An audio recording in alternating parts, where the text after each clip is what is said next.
How can you solve division problems with unit fractions? Think about this question during the lesson. John plans to buy sheets of plywood like the ones shown to make boxes with lids. Each box is a cube that has 1/3 foot edges. How many sheets of plywood does John need in order to make 5 boxes with lids? Can you simply multiply the number of pieces needed for each box by the number of boxes to find the answer? Explain.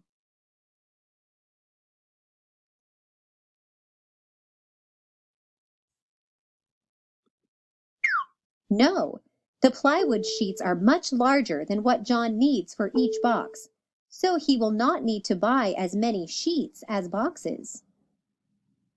What do you know? 6 pieces of plywood are needed for each of the 5 boxes. Remember, a cube has 6 identical faces. Boxes are 1/3 foot cubes. Each sheet of plywood is 1/3 foot wide and 4 feet long. Why do you need to know the measurements of the plywood?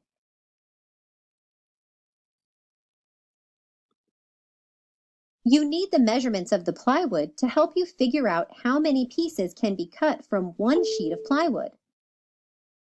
What are you asked to find? You need to find the number of sheets of plywood John needs to buy.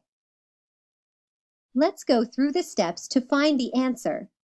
First, write an equation to find how many pieces of plywood are needed for 5 boxes with lids. 5 boxes times 6 pieces for each box equals 30 pieces in all.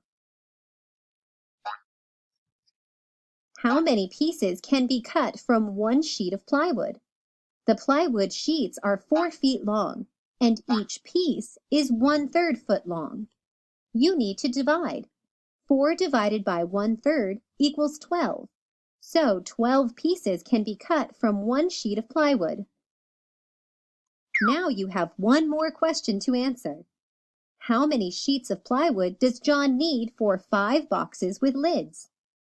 You know John needs 30 pieces, and he can cut 12 pieces from each sheet of plywood. Solve 30 divided by 12. Select your answer.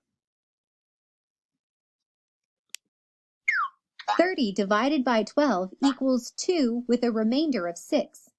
John needs 3 sheets of plywood to make 5 boxes. How do the hidden questions help solve the problem?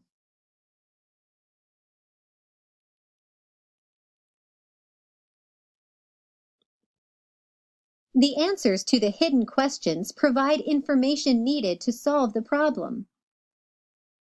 Now you know how to solve division problems with unit fractions.